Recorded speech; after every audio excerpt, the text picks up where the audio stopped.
Hello everyone, कैसे हो आप सब। आज बात करेंगे इंडियन पॉलिटी के एमसीक्यूज। टॉपिक है constitution development of India sir. Fine. Constitution development of India के जितने भी एमसीक्यूज जो पास्ट पेपर्स में यानी कि पीवीक्यूज में कवर हो चुके हैं वो हम करेंगे, डिस्कस करेंगे। एमसीक्यूज के साथ साथ उसकी एक्सप्लेनेशन भी देखेंगे sir. Not only the explanation of the given answer but other options क्यों नहीं टिक हो रही तो वो भी सब देखेंगे। ठीक है। So we will try level best कि जो भी क्वेश्चन है इन सब क्वेश्चन में से अगर इस टॉपिक की बात करें तो इसी में से कवर हो जाए सर। फाइन। वी वांट कि इससे अलावा कुछ भी ना है। We have tried to cover each and every MCQs which has been asked. Fine. Till now in the exams. ठीक है। शुरू करते हैं sir. Now the question one is the objective of the Ilbert bill in reference to the colonial rule in India was to bring the Indians and Europeans at equal status as far as the penal jurisdiction of the courts was concerned, to put the strict restrictions on the local press because they were considered anti-colonial rulers, to conduct the administrative service exam in India, to encourage the Indians to participate in it, to amend the Arms Act for the weapon permit to the Indians. So what do you think? What is the answer, sir? What was the objective of the Elbert Bill, sir? Elbert Bill का objective क्या था, sir? Elbert Bill क्यों लाया गया? तो जितने भी सारे क्वेश्चंस हैं I am again telling you, एक भी क्वेश्चन मैंने अपनी तरफ से नहीं बनाया। सभी के सभी क्वेश्चंस पास पीवाईक्यूज हैं। कुछ क्वेश्चंस यूपी पीसीएस के लिए गए हैं, कुछ क्वेश्चंस बिहार पीसीएस के लिए गए हैं, कुछ क्वेश्चंस पुलिस कांस्टेबल के, सब इंस्पेक्टर के डिफरेंट डिफरेंट स्टेट के एग्जाम से लिए गए हैं sir. But topic remains the constitution development of India sir. Topic remains constitution development of India, that's it sir. Fine. So it's a dam guarantee कि इस topic में से जितने भी टोटल क्वेश्चंस कवर करेंगे, टोटल 80 क्वेश्चंस है sir. तकरीबन तकरीबन इसमें से कवर हो जाएगा, कुछ और भी एक्स्ट्रा नहीं आएगा सर। फाइन। अगर कुछ और क्वेश्चंस बनते हैं वो हम अपने जो नेक्स्ट एमसीक्यूज की क्लासेस रहेंगी उसमें कवर हो जाएंगे। ऐसा नहीं होगा भी एक क्वेश्चन यहाँ पे कवर नहीं हो सकता कि वो नेक्स्ट वाली क्लास में कवर हो जाए। But at the end of the day जितनी भी सारी एमसीक्यू क्लासेस रहेंगी so we can give you guarantee कि एक भी क्वेश्चन बाहर से नहीं रहेगा सर। फाइन। क्वेश्चन कवर होएगा sir. Fine. Now what was objective of the Ilbert bill sir? Ilbert bill क्या लेके आया था सर? एक्चुअली जो इल्बर्ट था ना वो एक वाइसरॉय की काउंसिल का लॉ मेंबर था सर। फाइन। वो एक्चुअली होता क्या था, वो चाहता था कि जो इंडियन जजेस है ना, जो इंडियन जजेस हैं वो यूरोपियन चाहते थे कि जो हमारे भी मुकदमा हो ना, जो हमारे पे कोई फैसला हो ना, वो यूरोपियन जज करे ना कि इंडियन जज दे। That was the main objective of the that Ilbert bill.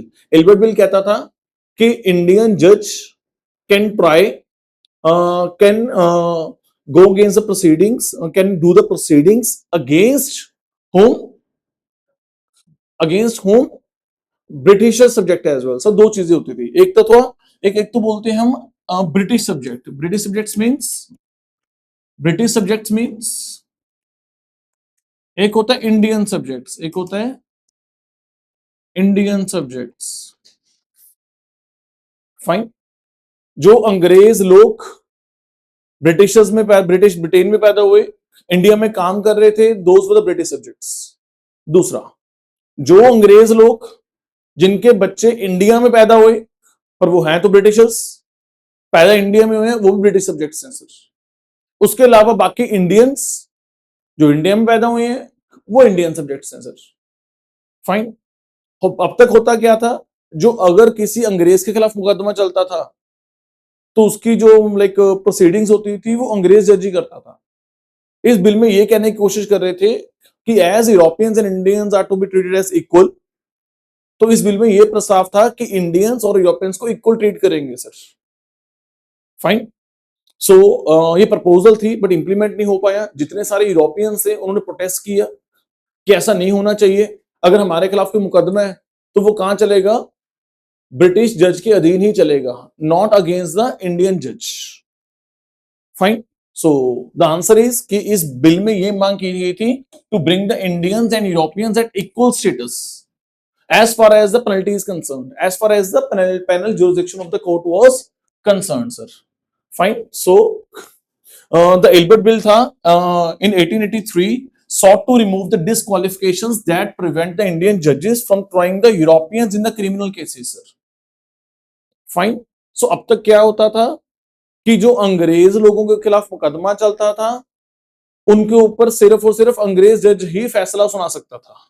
इस बिल में ये प्रपोजल थी कि अगर कोई इंडियन मतलब कि जज सुनवाई कर रहा है किसी केस की, तो जस्ट बिकॉज के सामने वाला बंदा गोरा है, यूरोपियन है, उसका मुकदमा यूरोपियन जज के पास नहीं ट्रांसफर किया जाएगा। Both European and Indians are to be treated equal while giving the judgment. Fine. So this was a proposal in the bill, but it was never been implemented. बहुत violent struggle हुआ।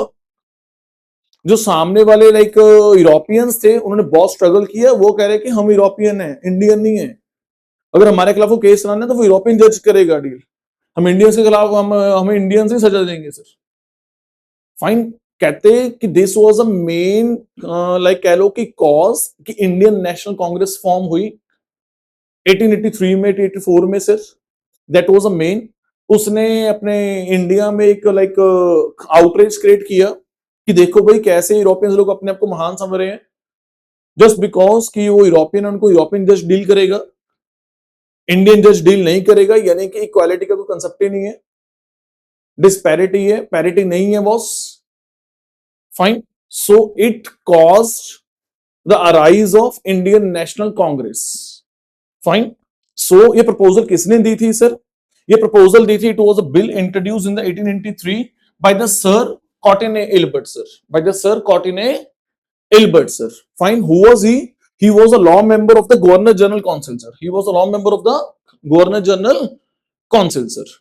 So he proposed that Europeans and Indians are to be treated equally while giving the judgments, while giving the penalty, while announcing the judgments. Fine. So they are to be treated as equally, sir. But it has never been implemented, sir. वो हुआ नहीं. It was just a proposal, sir. Fine. It had nothing to do with the press laws. It had nothing to do with the civil services or the arms, sir. तो civil services और arms का तो कोई लेना देना है नहीं इस बिल से, ना ही कोई weapons का लेना देना है सर। ये था कि equal status लेके आना है as far as the penal jurisdiction is concerned। ठीक है। So Indians and Europeans are to be treated as equal, sir. Now, fine. So मैं वही कह रहा हूं कि इट वो can Europeans planters strongly oppose it sir. तो वो स्ट्रांगली अपोज हुआ सर। ठीक है। अंग्रेज बंदा था, वही कह रहा था कि बराबर होने चाहिए, बाकी सब अंग्रेजों ने अपोज किया सर। फाइन। कौन बंदा था अंग्रेज, किसके नाम पे है सर? नाम क्या है? Ilbert bill. It was proposed by sir Courtenay Ilbert. Sir Courtenay Ilbert. Who was he? He was a law member of the governor general, he was a member of the law member of the governor general's council, sir. Fine. So next, in which of the following acts was a provision made for the establishment of Supreme Court, sir, at Calcutta? First time Supreme Court कब establish की गई? As per which act? Option A. Very nice. As per the Regulating Act 1773. सबसे पहली बार supreme court कब establish हुई? As per the Regulating Act 1773, sir. Fine. So Regulating Act of the 1773 was the first British parliamentary law to bring the East India Company's affairs in India under some control, sir. So पहला law था जिससे east India company को अपने control में लिया Britishers ने sir. Along with that, among other things, it also created the Supreme Court at Calcutta to handle civil and the criminal cases and to check the arbitrary powers of the company's servants, so that they cannot use the power, so that कि वो अपनी power use ना करें, misuse ना करें sir. Fine. So that was the main objective of Regulating Act 1773. The main objective was to bring the East India Company under some control, and among other things, one another thing which has happened that कि Supreme Court has been established, Supreme Court form की गई sir. Fine. उसके बाद the court began functioning in 1774, sir. Fine. So Pitt's India Act 1784 set up the Board of Control in the London to supervise the company's political activities, but there is no provision of Supreme Court in the 1784, sir. Fine. It has nothing setting about it. This act said nothing about the like Supreme Court, sir. इस act में कुछ भी नहीं लिखा हुआ था कि Supreme Court के रिगार्डिंग सर। फाइन। उसके अलावा सर चार्टर एक्ट 1813 की ऑप्शन है sir. Charter act 1813 mainly ended the company's trade monopoly sir. Charter 1813 ने क्या किया था? मेनली कंपनी की ट्रेड मोनोपोली एंड की थी, except tea and except tea and trade with the China, sir. Fine. And allow the Christian missionaries to work in the India, sir. Christian missionaries ने अपना जो धर्म है वो फैलाने का काम किस एक्ट के अकॉर्डिंग किया sir? 1813, as per 1813 sir. Fine. 1813 sir. So option D, Charter Act 1833, sir, it centralized the legislation and made the Governor General of the Bengal as the Governor General of India, but Supreme Court had already been placed as per the 1773 regulating act, sir. Fine. Fine. Should we move on?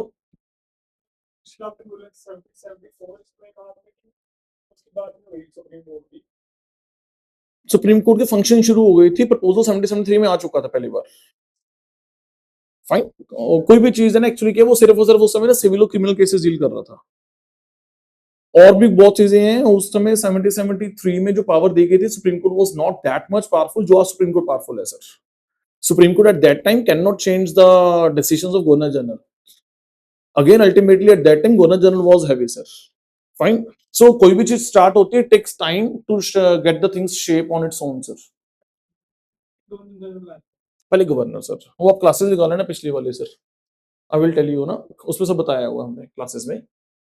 Who amongst the following was not the member of drafting committee, sir? Who amongst the following was not the member of the drafting committee, boss? तो बहुत simple है. क्या इसका answer? Yes, Pandit Nehru was never been the part of the drafting committee, sir. Not the Pandit Nehru and not even the Sardar Patel, sir. They were not the members of the drafting committee, sir. Fine. Remaining all three were the members of the drafting committee, sir. Fine. So whether it be Mohammad Sadullah, K.M. Munshi or A.K. Iyer, they were all were the part of the drafting committee. तीनों members थे drafting committee के. ठीक है. Not the Pandit Nehru and not even Sardar Patel साहब, sir. And not even Sardar Patel साहब, sir. उसके बाद the distribution of power between the center and the states in the India is based upon which of the following plans? The distribution of power between center and states in India is based upon which of the following plans? As per the Parliamentary Reforms 1909, distribution power between the center and the states, distribution of powers between the center and the states. Fine. Parliamentary Reforms, Montagu-Chelmsford Reforms, Government of India Act 1935, Indian Independence Act 1947, sir. You are saying B. You are saying Montagu? 1990 वाला. Okay. Chelmsford Reforms. Chelmsford Reforms. Another answer, another guess. Government of India Act 1935. So answer is Government of India Act 1935. Actually, in 1919 उसमें कोई third list का प्रावधान नहीं था. Okay. जो as of now आप जो करंट लिस्ट देखते हो, third list, it is as per the government of India act 1935. Fine. So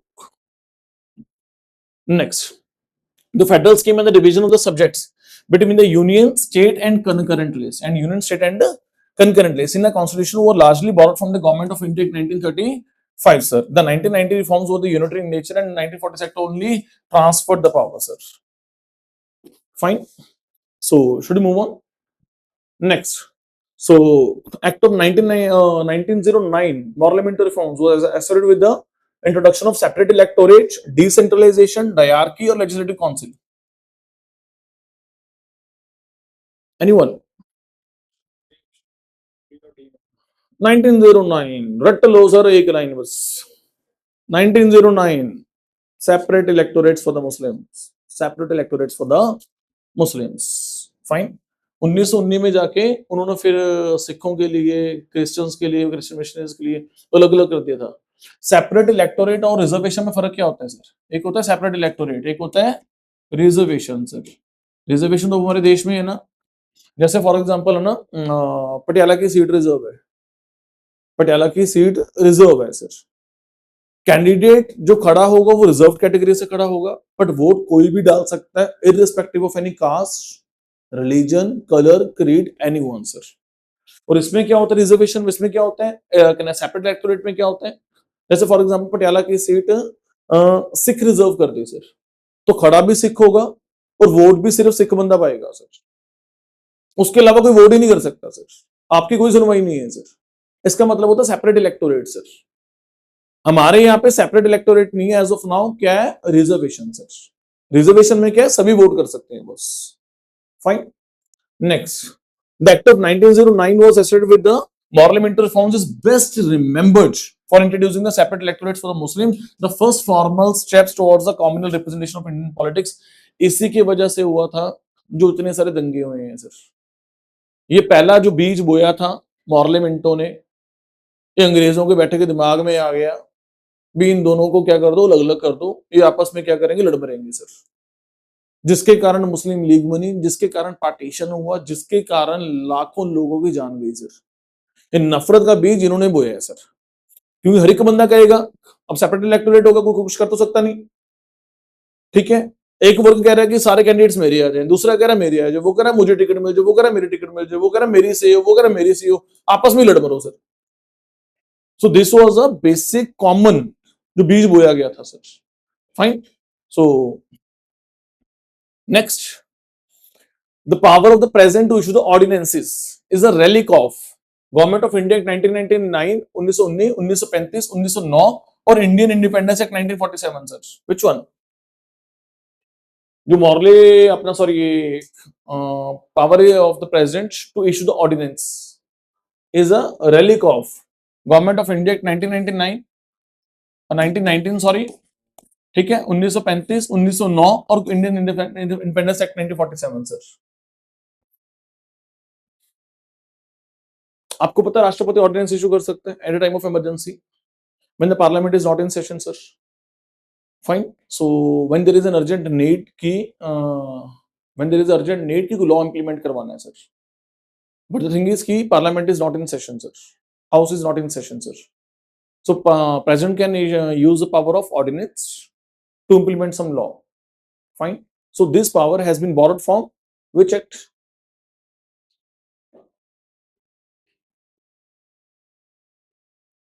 Anyone? Guess this. करो करो। अरे आर्टिकल छोड़ो, आंसर टिक को बोलो सर। टॉपिक से तो भागा करो सर। इसका आंसर दो बस। The Government of India Act 1935. So, Government of India Act 1935 gave the Governor General the power to issue the ordinances when the legislature was not in session, sir. This provision was later incorporated into the Indian Constitution as the President's ordinance making the power. The other acts did not contain this emergency legislative power, sir. Fine. ये प्रावधान पहली बार कब आया था? 1935 में, sir. उसी से हमने बोरो किया while framing the Constitution of India, sir. Fine. So this was the emergency power to make the legislation, sir, and this power is being given to the Indian president, sir. This power is being given to the Indian president, sir. Fine. So should we move on? Fine. So पहले power किसको थी? ये governor general को। अब किसको है? हमारे राष्ट्रपति महोदय को, sir. Fine. So next, which act of the British parliament abolish the east India company monopoly trade over India? अभी तो बात की है। Monopoly trade over trade in India, वो जो मोनोपोली वाला ट्रेड था कि वही ट्रेड कर सकते, और कंपनी ट्रेड नहीं कर सकती, किस एक्ट के साथ उस मोनोपोली को खत्म कर दिया गया सर? कौन सा? रेगुलेटिंग एक्ट, कोई भी रेगुलेटिंग एक्ट बोल दो वो, या पिट्स इंडिया एक्ट। सर मैं कह रहा हूं एक भी क्वेश्चन मैंने अपनी तरफ से नहीं बनाया सर, सारे के सारे पास पीवाईक्यूज हैं, सारे के सारे प्रीवियस ईयर्स हैं सर, सभी की सभी एग्जाम में आए हुए हैं सर। ठीक है, लिखने को मैं यहाँ पे सब कुछ लिख देता सर, किस किस में आए हैं, बहुत बड़ी लाइन हो जाती है सर, तो मैंने इतना क्लियर नहीं डाला sir. The point is simple कि they all are past years, that's it sir. Fine, फटाफट क्विक आंसर। तो कौन से ने किया था monopoly of trade in India? कब खत्म किया था? चार्टर एक्ट 1813, पहली बात हुई है हमारी, पहले भी एक्सप्लेनेशन में बोला था सर। फाइन। सो जो 1813 वाला कानून था, जो मोनोपोली थी ईस्ट इंडिया कंपनी की, उस कानून के तहत उस मोनोपोली को खत्म कर दिया गया। Fine. So but the monopoly with the trade with the China end of trade off T, वो उसके पास ही थी, ईस्ट इंडिया कंपनी के पास। अदरवाइज बाकी सारी मोनोपोली खत्म कर दी। बाकी कोई आपने एल्यूमिनियम इंपोर्ट एक्सपोर्ट करना है, सिल्क करना है, कॉटन करना है, कुछ भी करना है, कोई मर्जी कर सकता है।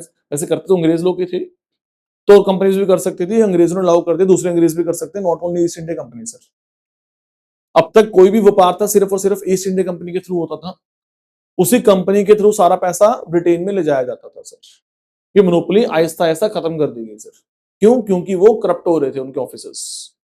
उनको बहुत रेगुलेट करने की कोशिश की, बट वो रेगुलेट नहीं हो पाए। At the end of the day, as per the charter act 1813 sir, उसके तहत वो खत्म कर दिया गया सर। ठीक है, सो जो ये रेगुलेटिंग एक्ट थे ना, तो या पेट्सेंडी एक्ट था सर, तो ये मोनोपोली के रिगार्डिंग नहीं था। उस पे जो कंपनी में जो करप्शन आ गई थी, उनको मैनेज करने के लिए, उनको एडमिनिस्ट्रेशन को मैनेज करने के लिए वो सारे कानून थे सर। फाइन। उसके बाद, विच the following acts was a federal court in India credit sir? Federal court कब आई है इंडिया में? फेडरल कोर्ट सर, आपको पता है एक प्रीवी काउंसिल होती थी, क्या होती थी? प्रीवी काउंसिल क्या होती थी? प्रीवी काउंसिल सर क्या होती थी? प्रीवी काउंसिल। प्रीवी काउंसिल क्या होती थी? ये वो अदालत थी जो लंदन में बैठती थी। ये वो अदालत थी, ठीक है, जितनी भी सारी कॉलोनीज थी अंग्रेजों की, चाहे वो इंडिया है, चाहे श्रीलंका है, चाहे बर्मा है, चाहे कोई अफ्रीकन कंट्री है सर, उस सब में जो जुडिशरी सबसे टॉप मोस्ट पोजीशन थी, वो किसके पास थी? प्रीवी काउंसिल के पास। किसके पास थी? प्रीवी काउंसिल के पास। अल्टीमेट डिसीजन किसका माने होता था? जो माना जाता था, प्रीवी काउंसिल का माना जाता था सर। बट हुआ क्या, आहिस्ता आहिस्ता इंडिया में बहुत विरोध हो रहा था, तो इंडियंस की पार्टिसिपेशन को बढ़ाते बढ़ाते बढ़ाते बढ़ाते बढ़ाते 1935 में आके इसका प्रावधान रखा गया कि अब एक कोर्ट बनाएंगे जो इंडिया लेवल पे काम करेगी, इंडिया की सबसे टॉप मोस्ट कोर्ट कहाएगी, कहलाएगी। उसका नाम क्या है? Federal court of India sir. But still उसकी जो फंक्शन शुरू हुई वो 1937 से शुरू हुई। प्रपोजल 1935 वाले कानून में आ गई थी, but things take time to get implemented. Federal court of India started doing the work in 1937। In 1937 से लेकर 19 तकरीबन 47 तक both of the courts existed. उसकी जो बेंच थी, सीट थी प्राइवेट काउंसिल की, that was in London sir. ठीक है, जो फेडरल कोर्ट थी वो इंडिया में थी सर, दिल्ली में सर। मेरी बात समझ आ रही है कि नहीं समझ आ रही? Now, now it is as per the government of India 1935 sir. जब प्राइवेट भी काम कर रही थी, ठीक है, और फेडरल कोर्ट भी काम कर रही थी, फ्रॉम 1935 या 37 से इनके काम करना शुरू किया 47 तक लगभग। Which court was more powerful? Private counsel sir. Can private counsel can overturn the decisions given by that federal court? The answer is yes. कि प्राइवेट कोर्ट, जो प्राइवेट काउंसिल थी, कि वो जो फेडरल कोर्ट ने अगर निर्णय दिया है, कोई जजमेंट दिया है, कि उसको ओवररूल कर सकती थी, पलट सकती थी? The answer is yes. The answer is yes. मेरी बात समझ आ रही है कि नहीं समझ आ रही? Now, so it is as per the Government of India Act 1935. So Government of India Act 1935 provided for the establishment of federal courts to act as a highest court in the constitutional matters and to settle the disputes between the center and provinces. अगर कोई centre provinces का कोई dispute है, तो वो भी resolve कहाँ होएगा? फेडरल कोर्ट में होएगा सर। फाइन, जो बनाई गई थी। But this court actually started working in 1937 sir. That जो अर्लियर एक्ट था उस पर कोई फेडरल कोर्ट का प्रावधान है ही नहीं है। चाहे वो 1961 की बात कर लो, चाहे 1909 की बात कर लो, चाहे 1919 की बात कर लो, यहाँ पे फेडरल कोर्ट का कोई प्रावधान नहीं है। फेडरल कोर्ट का जो प्रावधान है वो कहाँ पे है? 1935 में सर। फाइन। सो 47 में देश आजाद हुआ। Supreme court started functioning in 1950 after the implementation of constitution of India sir. 47 से लेके लगभग 49 तक, क्योंकि जैन में तो सुप्रीम कोर्ट ही एस्टेब्लिश हो गई sir.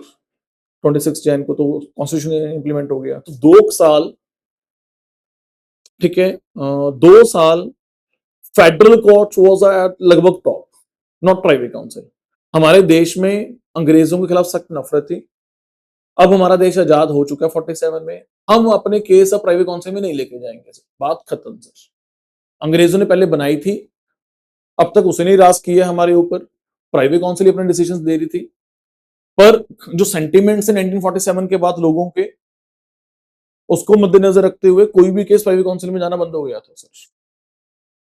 Fine. So that was a transitional face. Aahista Aahista उसकी पावर्स खत्म हो गई और कम होती गई, खत्म हो गई सर। और कौन आ गया sir? Supreme Court of India sir. Federal court of India तो फिर खत्म कर ही दिया सर। फाइन। फिर ultimately the after the implementation of संविधान, only one court was there. कौन सी? Supreme court. 47 से लेकर 49 तक आप कह सकते हो कि मोटा मोटा federal court was powerful sir. तो प्राइवेट में केसेस नहीं जाते थे सर, क्योंकि सेंटिमेंट्स नहीं थे, लोग बहुत खिलाफ थे अंग्रेजों के सर। मेरी बात समझ आ रही है कि नहीं समझ आ रही? फाइन। उसके बाद so the federal court of India was established in which the following years. Okay, repeat हो गया क्या? ठीक है ना। So it started functioning in 1 October 1937 sir. ठीक है। सो नेक्स्ट, अच्छा एक्चुअल में क्या है, एक इंडिपेंडेंस एक्ट आया 1946 में, कि उसमें प्रावधान था, ठीक है, 46 47 वाला का उसमें प्रावधान था। The answer is no sir. Okay, so it was a different question sir. ठीक है। Anyhow, in the context of the Indian history the principle of dyarchy sir, तो उसको डायरकी भी प्रोनाउंस करते हैं और ऐसा भी लिखते हैं डायरकी सर। ठीक है। सो पहले DIA से लिखते थे, अब DY से लिखते हैं। So the point is dyarchy का मतलब क्या होता है? डायरकी, व्हेन यू से कि डायरकी आ गया, dyarchy means what? Division of the central legislature into two houses, that means the creation of two houses। क्या दो हाउसेस क्रिएट किए गए? डायरकी का मतलब ये होता है कि दो हाउसेस क्रिएट किए गए। Second point, introduction of the double government, that is central and the state governments. Third point, having two sets of ruler, one in the London and another in the Delhi sir. ऐसा कुछ था? ऐसा तो बिल्कुल भी नहीं था सर। फाइन। उसके बाद division of the subjects delegated to the provinces into two categories sir. Now into two categories sir. ठीक है। सो पहली बात तो जो डायरकी आई थी सबसे पहले, वो कब आई थी? 1919 में। कहां आई थी? प्रोविंशियल लेवल पे। कहां आई थी? प्रोविंशियल लेवल पे सर। ओके। सो 1919 में दो तरह के सब्जेक्ट्स बनाए गए, मतलब कि दो तरह की पावर्स कर दी गई, जो मैटर से उनको दो पार्ट्स में डिवाइड कर दिया गया। One is a reserved and the one is a transferred list. जो ट्रांसफर्ड लिस्ट के मैटर से लाइक एजुकेशन हो गया, हेल्थ हो गया, वो प्रोविंशियल गवर्नमेंट्स को दे दिया, भाई भाई तुम संभालो। जो रिजर्व थे वो किसके कस्टडी में रहेंगे? गवर्नर की। प्रोविंसेस की बात कर रहे हैं ना, तो will not talk about the governor general, will talk about the governor sir, will talk about the governor sir. तो पहली बात तो प्रोविंशियल लेवल पे आई थी। जो 1919 में डायरकी आई है वो प्रोविंशियल लेवल पे आई है, प्रोविंसेस पे सर। ओके। उसके बाद 1935 में आई थी, प्रोविंसेस वाली खत्म हो गई थी, फिर सेंट्रल लेवल पे आई थी सर। प्रोविंसेस वाली खत्म हो गई थी, फिर सेंट्रल लेवल पे आई थी सर, 1935 वाली सर। वो बाद में बात करते हैं सर उसकी। So the dyarchy introduced by the government of India in 1990 meant that subjects given the provinces were divided into two lists, reserved controlled by the governor and his executive councillors and transfer handled by the Indian ministers sir।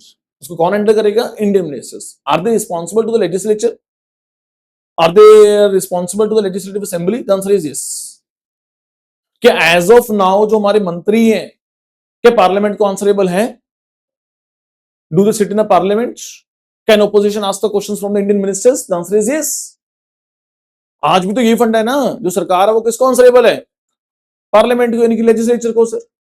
सो तब भी Indian ministers answerable थे किनको? Legislature को sir. In which matters? Transferred. In which matters? Transferred. What about reserved? कि governor की उसकी council किसी को जवाब दे है? The answer is no. Fine. वो डिफेंस के मैटर में, अपना फॉरेन रिलेशंस के मैटर में, या कुछ भी गवर्नर जनरल की बात कर लो, वो आगे जाके बात करेंगे सर। ठीक है ना। डिफेंस के मैटर में, या मनी के मैटर में, बैंकिंग के मैटर में, पुलिस के मैटर में सर, क्या उसको को पूछने वाला है sir? The answer is no sir. Fine. So ठीक है ना। तो बाइकैमरलिज्म ये सब नहीं था।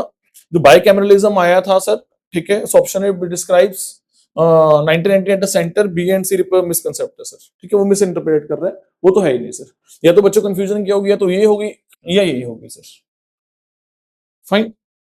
ठीक है जी। उसके बाद नेक्स्ट, जो बाइकैमरलिज्म आया था ना, ये 1990 वो सेंट्रल लेवल पे आया था सर। किस लेवल पे आया था? सेंट्रल लेवल पे आया था। दो हाउसेस क्रिएट किए गए थे, to houses were created sir. एक नेक्स्ट एमसीक्यू आएगा, वहां पे डील कर लेंगे सर। फाइन। तो मैं इसका आंसर नहीं बोल रहा। सो नेक्स्ट इज, आगे मूव करते हैं बस। Under which the following acts was a diarchy introduced at the central level sir. तो under which the following acts कब आई है? अभी मैं बताया सर। सेंट्रल लेवल पे डायरकी कब आई है? 1935। 1935 जो 1935 वाला कानून था ना, वहां पे जो डायरकी थी वो सेंट्रल लेवल पे आया था सर, बट कभी इंप्लीमेंट नहीं हो पाया। कभी इंप्लीमेंट ही नहीं हुआ सर। रीजन बीइंग, एक मिनट बाद बताता हूं, जस्ट वेट। उसके बाद so due to princely states refuse to join sir, उसमें प्रावधान था एक्चुअली तो उसमें प्रावधान था कि DRK तभी सक्सेसफुल होगी अगर दो इंडिया दो भागों में बंटा हुआ था सर। एक तो थे ब्रिटिश स्टेट्स जो अंग्रेजों के अधीन थे सर, इनको तो कंपलसरी था ज्वाइन करना सर, ठीक है ना। So India was announce as a federation, India को फेडरेशन अनाउंस किया गया था, पर जो प्रिंसली स्टेट्स है उनको ऑप्शन था सर कि आप ज्वाइन कर भी सकते हो और नहीं भी ज्वाइन कर सकते सर। पर अंग्रेजों ने एक प्रावधान लगाया था सर, अंग्रेजों ने बोला था कि कम से कम 50% princely states on the basis of population join करें सर। कहने का मतलब क्या है, जो बड़ी बड़ी रियासतें थी ना, लाइक हैदराबाद हो गया सर, जो इस तरीके की रियासतें थी ना, उन्होंने कभी ज्वाइन ही नहीं किया सर। सबसे ज्यादा जो पॉपुलेशन थी वो थी जयपुर जोधपुर वाली साइड, जो सबसे ज्यादा पॉपुलेशन थी वो थी हैदराबाद वाली साइड सर, ठीक है। इनके जो प्रिंसली स्टेट्स थे ना, इनको जो सीट्स एलोकेट की गई सर, वो नंबर ऑफ सीट्स ज्यादा एलोकेट की गई as comparison to other states, because यहाँ पे पॉपुलेशन का जो कंटेंट था वो ज्यादा था, पॉपुलेशन ज्यादा थी सर। जो बड़ी बड़ी रियासतें थी ना 5-7, उन्होंने ज्वाइन ही नहीं किया। लगभग 50% सीट उनके पास थी, लगभग 50% सीट उनके पास थी sir. Fine, they never joint. I think 104 seats were created, ठीक है, इन काउंसिल ऑफ स्टेट्स। तो वो कह रहे थे कि काउंसिल ऑफ स्टेट्स 104 में से 52 सीट्स तो प्रिंसली स्टेट्स अगर राजी हो जाएं, टोटल 52 सीट्स आ जाएं सर। जैसे आई थिंक हैदराबाद की 20 सीट्स थी सर, ठीक है, अगर वो मान जाता तो 20 सीट्स, ठीक है ना, तो वहां पे क्या हो जाता, उनकी नॉमिनेशन जाती है प्रिंसली स्टेट्स की सर, ठीक है। But it has never been implemented sir. किसी प्रिंसली स्टेट में से किसी राजा ने ज्वाइन ही नहीं किया सर, प्रिंसली स्टेट में से किसी राजा ने ज्वाइन ही नहीं किया सर। मेरी बात समझ आ रही कि नहीं समझ आ रही? Are you getting my point और नॉट? नाउ ठीक है। So reserve subjects like defence and foreign affairs stayed with the governor general sir, ठीक है। और दूसरी बात सर, जितना मर्जी इन्होंने ट्रांसफर कर दिया, लिस्ट बना ली, चाहे इन्होंने 1919 में ट्राई किया, चाहे 1935 में सेंट्रल लेवल ट्राई किया, पर कभी भी ये मैटर नहीं इंडिया को दिया, चाहे वो डिफेंस है चाहे फॉरेन अफेयर्स है। ये ऑलवेज टिल 1947 ये अंग्रेजों ने अपने पास रखा, गवर्नर जनरल ने अपने पास रखा सर। पहली बात, कोई मर्जी एक्ट हो सर, किसी एक्ट में ये नहीं ट्रांसफर हुए सर। अल्टीमेटली से उनकी थी, विटो उनका था, वो जो मर्जी डिसीजन ले सकते थे सर, ठीक है। No Indian minister, no Indian is allowed to take the decision on this matter, that is defence and the foreign affairs, ठीक है। तो कंडीशंस ऐसी थी, पहली बात तो राजा ने को माना ही नहीं sir. In the main time 1937 आते थे, वर्ल्ड वॉर छिड़ गई, फिर तो अंग्रेज वहां बिजी हो गए, इंडिया की तरफ ध्यान ही कम हो गया सर। तो अल्टीमेटली करते करते ये कभी इंप्लीमेंट ही नहीं हुआ DRK सर, 1935 वाला sir. It was a proposal थी 1935 में, but it has never been implemented in the 1935। Fine, मेरी बात समझ आ रही है कि नहीं? 1909 वाली जो 1919 वाली DRK थी, जहां पे पावर्स को दो हिस्सों में बांटा गया था, reserved and transferred subjects, transferred list, it was implemented, वो इंप्लीमेंट हुई थी, ये इंप्लीमेंट नहीं हुई सर। वो प्रोविंशियल लेवल पे थी 1919 वाली, 1935 वाली eight a central level sir, at a central level sir, but it has never been implemented. It was just a proposal in that. Condition was 50%, 50% of what? According to population sir. Seats were allocated to the different princely states. अगर छोटे रियासतें मान भी जाती तो उनके पास 50% का आंकड़ा ही ना क्रॉस होना था सर। तो बड़े वाले माने नहीं, छोटा मान जाए ना माने फर्क नहीं पड़ता, ठीक है। तो करते करते ये इंप्लीमेंट हुआ ही नहीं कभी sir, DRK sir. Fine, so DRK at a provincial level was introduced at the 1998 19 act sir। 1909 वाला जो बात कर रहे हैं सर, वो तो मॉर्लिमेंटो रिफॉर्म्स है, वो तो जो सेपरेट इलेक्टोरेट्स है उसके लिए जाना जाता है सर, उसकी तो बात ही नहीं कर रहे सर, ठीक है ना। सो कंफ्यूजन इन दोनों में है सर। तो उसने क्या पूछा, एट अ सेंट्रल लेवल, क्या पूछा उसने, eight the central level, not at the provincial level. So answer is 1935, not the 1990. जो 1990 वाली है वो कौन सी है? वो प्रोविंशियल लेवल वाली है, प्रोविंशियल. मेरी बात समझ आ रही कि नहीं समझ आ रही? आई गेटिंग पॉइंट और not? Do you want to ask anything? आपको कुछ दिमाग में कुछ आ रहा है? प्रोविंशियल स्टेट्स को बोलते हैं. स्टेट्स को बांट दिया कि भाई सारी स्टेट्स अपना खुद चलाओ. दो तरह की पावर्स क्रिएट कर देते हैं. ठीक है, हेल्थ हो गया, एजुकेशन हो गया. जो स्टेट्स में इलेक्शन हो रही है, जो वहां पे मिनिस्टर्स बन रहे हैं, वो अपना खुद संभालें ये सारे पोर्टफोलियोस. आप हर एक डिसीजन के लिए अपनी विधानसभा में जो वहां पर प्रोविंशियल असेंबली है उसमें जवाब दो. Opposition can ask the questions from you. But कुछ मैटर्स हमारे पास रहेंगे, रिजर्व के पास रहेंगे. गवर्नर, जो गवर्नर जनरल ने अपॉइंट किया हुआ है उसके पास रहेंगे. ठीक है, matters like police, matters like law and order, उसके ऊपर इंडियन मिनिस्टर डिसीजंस नहीं लेंगे. वो इंडियंस के परव्यू में नहीं आते. उसको मैनेज करेगा गवर्नर. कैसे इंप्लीमेंट करना है सर? बात सिंपल सर. तो स्टेट्स को दो तरह की पावर्स में बांट दिया. कुछ पावर्स ऐसे, कुछ मैटर्स ऐसे जो स्टेट्स खुद डील करेंगे. कुछ मैटर्स ऐसे जो स्टेट्स उसको हाथ भी नहीं लगा सकते, गवर्नर देखेगा सिर्फ. That's it. उसको बोलते हैं डायरार्की, यानी कि distribution of powers in two parts. मेरी बात समझ आ रही है कि नहीं? अभी नहीं समझ आया? अब आ गया? ओके, बिल्कुल okay sir. This is a point. उसको हम इंग्लिश में डायरार्की डायरार्की बोली जा रहे हैं. क्या बोली जा रहे हैं? डायरार्की डायरार्की सर. मेरी बात समझ आ रही कि नहीं समझ आ रही? ये स्टेट लेवल पे था. क्या सेंट्रल गवर्नमेंट में क्या डिवीजन ऑफ पावर्स हुआ 1919 में? The answer is no. At central level division of powers की जो प्रपोजल थी, जो डायरार्की की प्रपोजल थी, वो 1935 कानून में थी. बट वो इंप्लीमेंट नहीं हो पाया. इंडिया को फेडरेशन ऑफ स्टेट्स अनाउंस किया गया था. फेडरेशन वो तभी बनेगी जब वो अंग्रेज राजी होंगे, सॉरी जो प्रिंसली स्टेट्स हैं वो राजी होंगे उस फेडरेशन को ज्वाइन करने में. सर एक भी कहते कि राजी नहीं हुआ सर. एक भी स्टेट राजी नहीं हुई. कंडीशन थी कि एटलीस्ट उतनी स्टेट्स उस काउंसिल में पार्टिसिपेट होना चाहिए, उनका पार्ट होना चाहिए, which represents 50% of Indian population. Sir हर एक स्टेट के पास, हर एक प्रिंसली स्टेट के पास नंबर ऑफ सीट्स थी काउंसिल की. काउंसिल क्या है? Upper house. काउंसिल क्या है? Upper house. Council of states क्या है? Upper house. सर जैसे आज राज्यसभा में पंजाब की कितनी सीट्स हैं? 7 सीट्स हैं. ओके, तो हर एक स्टेट की अपनी अपनी सीट्स हैं. टोटल राज्यसभा की सीट्स कितनी है as of now upper house में? Upper Rajya Sabha council of state भी बोलते हो ना. और राज्यसभा में कितनी सीट्स हैं? फटाफट क्विक. सो जो प्रपोजल है, सॉरी जो प्रावधान है वो कितने हैं? 250 का. पर फिल कितनी होती है? 245. 5 फिल नहीं होती सर. ठीक है ना.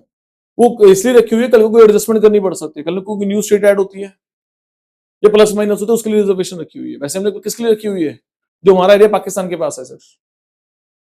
सारा सरकार कह रही है कि जब वो एक्वायर कर लेंगे ना तब फिल कर देंगे उस एरिया से. Sir fine. सरकार का कहना ये है, लॉ का कहना ये है सर. और 250 में से कितने इलेक्ट होते हैं और कितने नॉमिनेट होते हैं? 250 में कितने इलेक्ट होते हैं, कितने नॉमिनेट होते हैं 250 में से? फटाफट.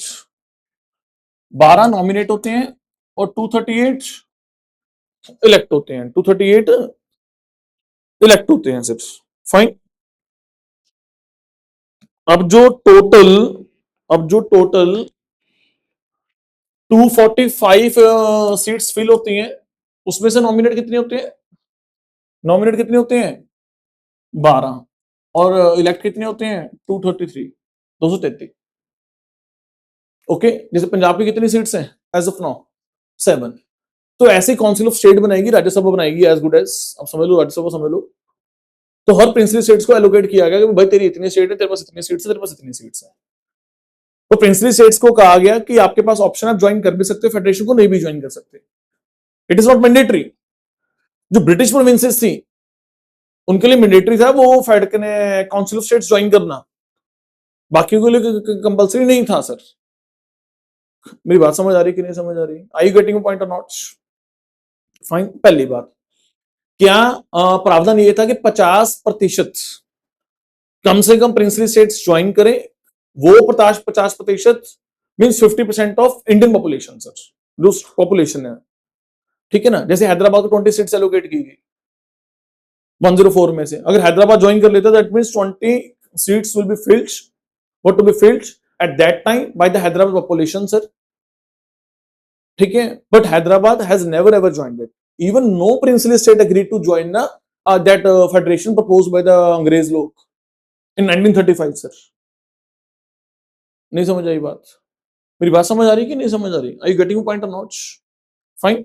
Any doubts till now? Any doubts? Technical है थोड़ा सा, चीजें टेक्निकल है, पर अब तक तो बस एक बार कंक्लूड कर लो कि 1919 में प्रोविंशियल डायर की आई है, 1935 में सेंट्रल लेवल पे डायर की प्रपोज हुई थी, कभी इंप्लीमेंट ही नहीं हुई। क्यों नहीं, वो मैंने रीजन बता दिया, वो इतना एग्जाम ओरिएंटेड नहीं है, जैसे आपको पता होना चाहिए, कभी इंप्लीमेंट ही नहीं हुई सर। ठीक है, क्यों नहीं हुई, reason you know that sir. अब तक बस ये बात आई है, एक और चीज आया है कि 1990 में बाइकैमरलिज्म हुआ था। ठीक है, तो बाइकैमरलिज्म में क्या हुआ, दो हाउसेस क्रिएट कर दिए गए सर। ठीक है, सो एक तो लेजिस्लेटिव असेंबली बनाएगी, एक काउंसिल ऑफ स्टेट्स। लेजिस्लेटिव जो असेंबली हम उसको इंपेरियल भी बोलते हैं। इंपेरियल जो वर्ड आता है ना, वो हमेशा आप समझ लो कि they are linked with that अंग्रेज लोग। Imperial word queen family sir, royal family sir, imperial legislative assembly sir. Fine, and second house was council of states, council of states, and that bicameralism was introduced at which level, provincial और state central level sir, at central level sir. Fine, जो बच्चे direct MCQs करने आए हैं ना, उनको नहीं चीजें समझ आने वाली सर। जिनको नहीं पता लेजिस्लेटिव असेंबली क्या होता है, जिनको नहीं पता लेजिस्लेचर वर्ड का मतलब क्या है सर, जिन्होंने पार्लियामेंट्री रिफॉर्म्स पढ़ा ही नहीं सर, पहले जो मेरी पुरानी वाली क्लासेस है वो लगा के आओ, फिर यहाँ पे आना सर। पहले हम टॉपिक करवा रहे हैं, फिर उसके एमसीक्यूज करवा रहे हैं। कुछ चीजें टॉपिक में कवर हो जाती हैं, जो कमी रह जाती है वो एमसीक्यूज में कवर हो जाती है, क्योंकि टॉपिक में ना बंदे का फ्लो बना होता है बोलने का। बंदा बोली जा रहा है, दिमाग पे कोई वजन ही नहीं है, सोच ही नहीं रहा बंदा सर। और वैसे भी बच्चे यूट्यूब पे क्लास ऐसे लगाता है जैसे हमने फिल्म चल रही हो सर, तो दिमाग में तो वजन डालना ही नहीं अगले ने सर। अगला चिल मार के क्लास ले रहा है सर, सामने फिल्म चल रही है, ना तो अगले ने नोटबुक उठानी है ना पेन उठाना है मोस्ट ऑफ द स्टूडेंट्स ने सर। इफ यू वांट कि आपको चीजें समझ आए, नोटबुक पेन उठा लो, कुछ चीजें लिख लो सर, मेमोराइज कर लो सर, दिमाग पे वजन डाल लो थोड़ा सा। दूसरा पार्ट, फिर एमसीक्यूज लगाना है सर, और एमसीक्यूज भी उसको समझ आएंगे जो क्लास लगा के आया है, और कुछ चीजें नहीं समझ आएंगी वो एमसीक्यूज कराते कराते क्लियर हो जाएंगी सर। जैसे एक पॉइंट शायद आपको पहले क्लियर नहीं होया होगा कि 1990 में डायरकी एट प्रोविंशियल और we can say state level sir, and 1935 में प्रपोजल था किस पे, at a central level sir, है ना। इस बात में हमने जोर नहीं दिया किस पे, while giving the class lecture sir, पर बारी बार जोर इसलिए जा रहा है क्योंकि number of questions have been asked in this topic sir, so इसलिए बारी बार उस पर जोर कर रहे हैं सर। मेरी बात समझ आ रही कि नहीं समझ आ रही? सो आई वुड सजेस्ट यू कि आप पिछली क्लासेस लगा के आओ, फिर आपने ये लगानी है सर। देखो दो चीजें होती है ना, लगाने को मैं एक सिंगल मैराथन भी मार सकता हूँ सर, ठीक है ना, जो इंग्लिश हिंदी में मार लो, जो पंजाबी च मार लिए, कोई दिक्कत नहीं है, ठीक है ना। बात यह है कि मैराथन सिर्फ उसके लिए, रिवीजन उसके लिए होती है जिन्होंने ऑलरेडी 5-7 बार पॉलिटी पढ़ रखी है अच्छे से सर, उसको रिवीजन लेक्चर समझ आ जाएगा सारा सर। अगर कोई बंदा सोच रहा है कि मैं शॉर्टकट मारूंगा, मैंने तैयारी शुरू की है या मुझे कच्चा पक्का आता है, I am not that confident, और मैं सीधा मैराथन मारूंगा 2-4-6 घंटों की और प्रो बन जाऊंगा पॉलिटिकल साइंस लेवल पे, उसका बहुत बड़ा भ्रम है बॉस। कोई भी टॉपिक क्लियर नहीं होने वाला, ठीक है ना। वो सब एक बस, आपको पता है क्या ट्रेंड चलता है मार्केट में, ठीक है। तो मैराथन तो सिर्फ उसके लिए होती है, वो जो मैराथन रिवीजन की बात कर रहा हूँ सिर्फ। कई लोग ऐसी मैराथन बनाते हैं, स्टार्टिंग में बना रहे हैं, पहली बार बना रहे हैं मैराथन, आपको सब क्वालिटी समझ आ जाएगी सर। वो एक ओवरव्यू होता है सर, जब तक कंसेप्चुअल क्लैरिटी नहीं रखोगे चीजें क्लियर नहीं होने वाली सर, ऑप्शंस में उलझ जाओगे सर, कि 1919 था कि 1935 था सर। आपने तो इवन की उसका भी आंसर गलत किया कि transfer of powers between the centre and the states, this concept has been borrowed from which act sir. Fine, क्योंकि आप भूल गए कंकरेंट लिस्ट वाला भी पार्ट था है, तो वो हमने कहां से लिए, तो 3 लिस्ट कहां से लिए, 1935 वाले में सर। एंड 1919 आप आंसर बोल रहे थे, 1919 वाले में तो है ही नहीं सर, वो तो 3 प्रोविंशियल लेवल पे ओनली, सेंट्रल लेवल पे तो है ही नहीं वो, पहली बात तो। दूसरी बात, कंकरेंट का पार्ट नहीं है वहां पे सर, थर्ड लिस्ट नहीं है, सेकंड लिस्ट है सिर्फ और सिर्फ। मेरी बात समझ आ रही कि नहीं समझ आ रही? तो to be very honest, so this is अगर कुछ ऐसी चीजें बोलनी है जो आपको अच्छी लगे तो मैं बोल सकता हूँ, बेटा सीधा मैराथन लगा लो, सब समझ आ जाएगा, it's okay, for fun sake sir. Next, so by which the following acts did the legislative council of the India receive the power to discuss a budget? Sir अब क्या एज ऑफ नाउ राज्यसभा को power है कि वो budget को discuss कर सकते हैं? The answer is yes sir. क्या उसके ऊपर वोटिंग कर सकते हैं? क्या अमेंडमेंट कर सकते हैं? No. Not yes.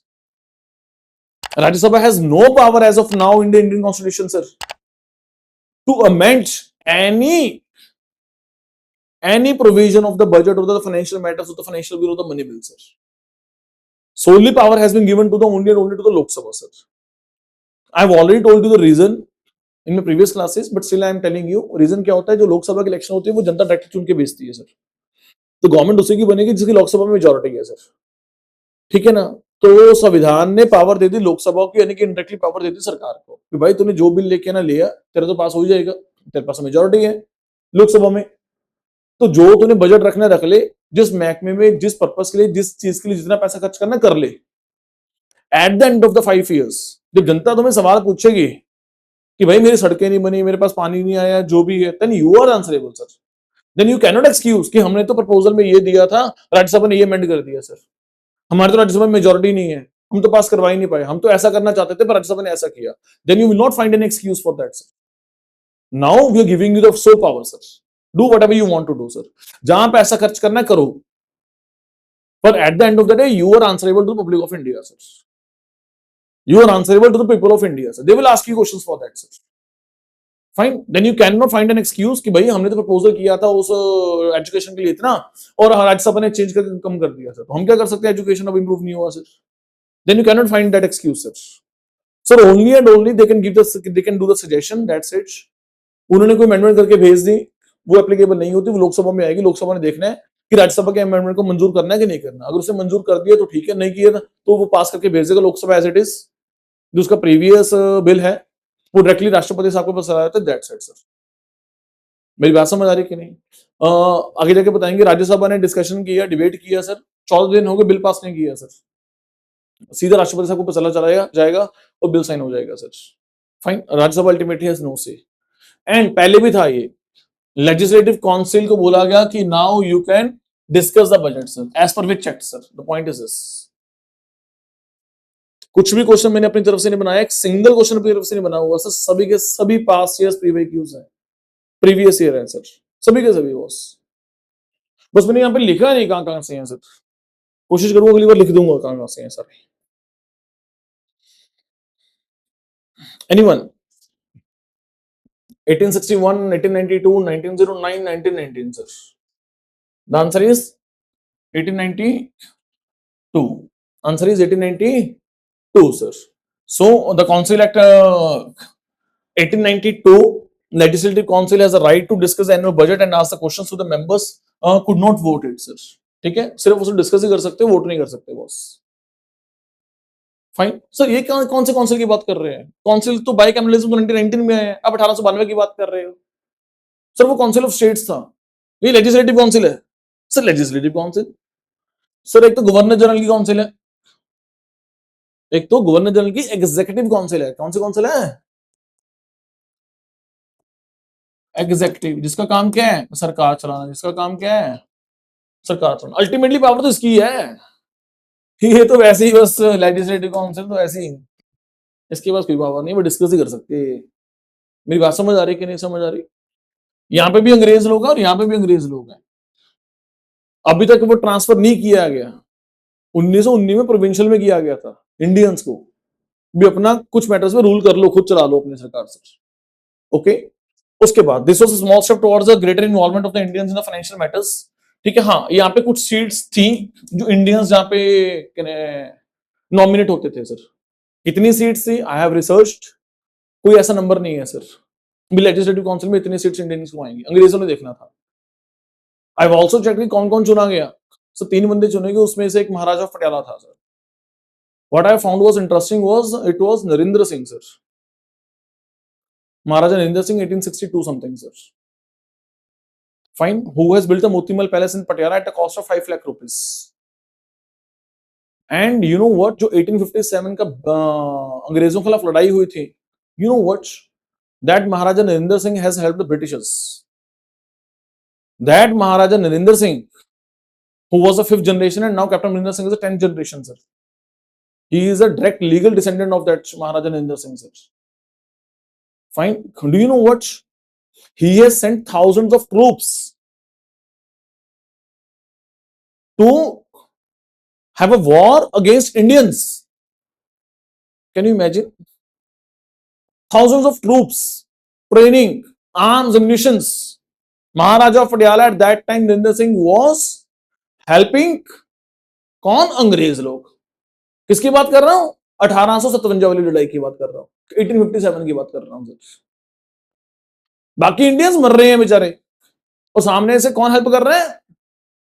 Maharaja Patiala, Narendra Singh sir at that time sir. तो मैंने देखा कि क्या पेप्सो पूरी रियासत ने हेल्प किया था? The answer is yes. उस समय का महाराजा नाभेवाला, आई थिंक भरपूर सिंह सर, उसने भी हेल्प किया था सर। हमारे यहाँ पे हीरा महल है, चेक कि हीरा महल का महाराजा हीरा सिंह का क्या स्टैंड था? करेक्ट, टोटली फेवर्ड ऑफ अंग्रेज लोग। Only Maharaja Ripudaman Singh was that raja जिन्होंने अंग्रेजों के खिलाफ आवाज उठाई थी।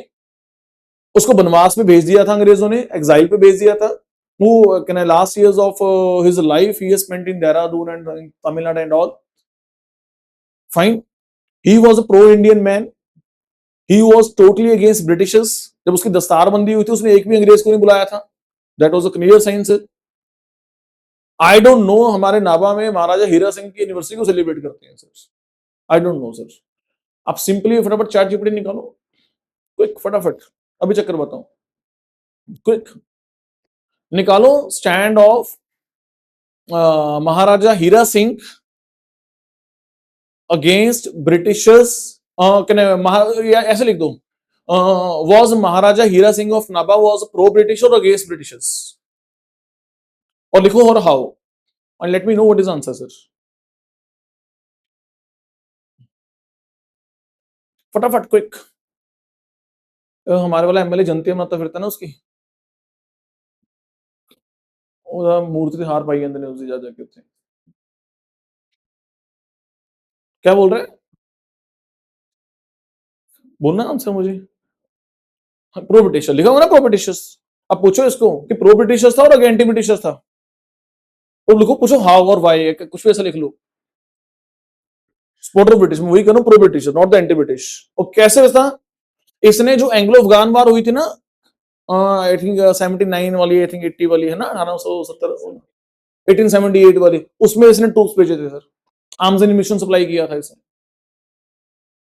तो ये राजों का बहुत बढ़िया था, इन हमारे पेप्सू वालों का तो बहुत नजारे लिए हैं इन्होंने। हमारी प्रजा को पूरा निचोड़ो, टैक्स वसूलो, अपनी बड़ी बड़ी बिल्डिंग्स बनाओ। हमने नाभा में देखा ही हुआ है, कितनी बड़ी बड़ी बिल्डिंग्स बना रखी है इन्होंने, महल बनाए हुए हैं। अपनी कोठरियों को भरो, अपनी पूरी ऐश प्रस्ती करो, अंग्रेजों के तलबे चाटते रहो। इसलिए इसके वाइसराय काउंसिल में उसको नॉमिनेट किया था, नरेंद्र को सर। मेरी बात समझ आ रही कि नहीं समझ आ रही? He was in the good looks of viceroy sir, he was in the good looks of viceroy sir. आज ही हीरा महल का नाम चेंज करना चाहिए, हीरा महल, हीरा महल, हीरा महल बोलते रहते हैं। वहां पे भगत सिंह होनी मर रहे हैं, इनके लड़ लड़के इनसे, अकेला अकेला बंदा इनकी लाठियां खा रहा है। सुभाष चंद्र बोस साहब लड़ रहे हैं इनसे, और ये भाई साहब अपने नजारे चल रहे हैं इनके, अपना स्वैग है, लड़ो मरो जो मर्जी करो, इनका तो स्वैग है भाई। नहीं समझे? ओनली रिपुदमन सिंह, रिपुदमन कॉलेज वाला, बस वही ठीक था एक। बाकी ऊपर से लेकर नीचे तक सबका खून खराब है इनका टोटली। आप मानोगे नहीं, हीरा सिंह को ब्रिटिशर्स ने बहुत सपोर्ट किया, उनकी आपस में बहुत अच्छी बनती थी, और उसको एग्जाइल कर दिया totally. Ripudaman Singh was against his father ideals and all that. Fine, so ਸਾਡੇ ਉੱਤੇ ਕਿਲੇ 'ਚ ਜਾ ਜਾ ਕੇ ਮਨਾਈ ਜਾਂਦੇ ਨੇ ਜਨਤੀਆਂ ਉਹਨਾਂ ਦੀਆਂ। एनी हाउ, मैं इसलिए मैं एक्चुअली आपको रिसर्च करवा दिया कि ये ना हो कि आप सोचोगे मैं बायस्ड बोल रहा हूँ।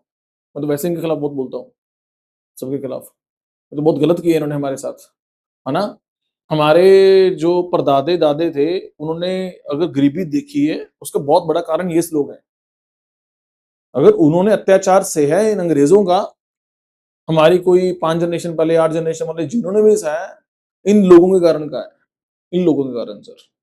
और जब एक बार गरीबी आ जाती है ना, वो 2-4 जनरेशन जाती नहीं सर। और हमारी जनरेशन अगर स्ट्रगल की है ना, तो इनकी बदौलत की है sir. They are the main sir. अगर एक बंदे के परिवार में कोई गरीबी आ जाए तो वो कौन सी जल्दी जल्दी चली जाती है यार, कितने टाइम लग जाता है सेट करने में उसके सर। एनी हाउ, आप तो, हमने तो रोल्स रॉयस लिया था गाड़ी गंद उठाने के लिए, तेरे पियो का पैसा था गाड़ी ले गया रोल्स रॉयस उठा के ले गया। एनी हाउ, आगे मूव करते हैं। 1909 सर, पार्लियामेंट रिफॉर्म्स था सर, ठीक है ना। सो सेपरेट इलेक्टोरेट्स की बात होती है 1909 में, तो पता ही है आपको। 1919 मैंने बता दिया, डायर की ऑलरेडी बात हो चुकी है, बारी बार सर। फाइन, अब देखना, जब हम 80 क्वेश्चंस कंक्लूड करेंगे ना सर, ठीक है ना, you are much more confident about ये जो कॉन्स्टिट्यूशन संविधान बनाने का जो पहले वाला पोर्शन है ना, जो वो हिस्ट्री है इसकी सर, ठीक है, उसमें से जो क्वेश्चंस फ्रेम हो सकते हैं, यू कॉन्फिडेंट कि अब मुझे आता है थोड़ा बहुत सर, क्योंकि मेन में क्वेश्चंस यही फ्रेम होते हैं, वही बारी बार आ रहे हैं सर, तो उसके ऊपर you be having a command sir. Fine, उसके बाद, so the Indian legislature was made bicameral for the first time by 1919 sir, 1919 sir. Fine, so 1919 bicameral बनाएगी, तो मैंने पहले बोला था कि मैं आगे जाके करा दूंगा, वैसे मैंने बीच में वर्ड यूज कर लिया, मैं दोबारा बोल देता हूँ। बाई कैमरल में क्या क्या था, एक तो अपर हाउस था, जिसको हम क्या बोलते हैं, काउंसिल ऑफ स्टेट, क्या बोलते हैं, काउंसिल ऑफ स्टेट। एंड उसके बाद क्या बोलते हैं, लेजिस्लेटिव असेंबली, क्या बोलते हैं, lower house. For the first time sir, earlier act में कोई सिंगल चैम्बर ही चलता था सर, डबल हाउस का प्रावधान नहीं था सर। फाइन, उसके पहले वाले जो थे, ठीक है, 1852 है चाहे 1909 है सर, पहली प्रावधान कब आया, 1919 में sir. Fine, so eight which level sir, central legislature, केंद्र की बात कर रहे हैं, स्टेट की बात नहीं कर रहे, प्रोविंसेस की बात नहीं कर रहे थे। फाइन, उसके बाद 1909 वाला, ये तो बात हो चुकी है ऑलरेडी ना, क्या है, introduction of separate electorate for the Muslims, ठीक है ना, known as a Morley Minto reforms, this was the first form of steps towards the communal representation in the Indian politics, ठीक है ना। सो बाकी जो है वो बात की बातें है ना, जो डायर की थी वो कहाँ की है, वो कहाँ की है, 1919 के सर, ठीक है। उसके बाद डिसेंट्रलाइजेशन, फिर वो आगे जाके डिसेंट्रलाइजेशन होता गया, 1935 में आके 3 लिस्ट बना दिया एंड ऑल दैट, वो डिसेंट्रलाइजेशन होता गया सर, ठीक है। लेजिस्लेटिव काउंसिल वही क्या है, वो तो ऑप्शन ही नहीं बना उसका। उसके बाद which is the following acts introduce the principle of constitutional autocracy sir, principle of constitutional autocracy sir, which is the following acts introduce the principle of constitutional autocracy sir. Brilliant question sir, कौन से act को ऐसा बोला जाता है कि ये autocratic बनाया है अंग्रेजों ने sir.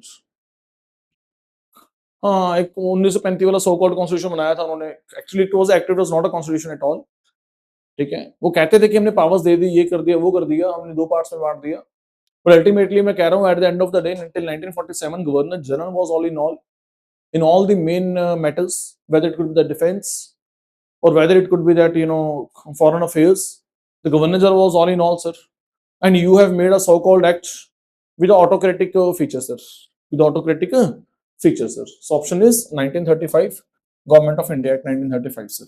So it is also often described as introducing the constitutional autocracy because it gave the governor general and governors wide discretionary powers.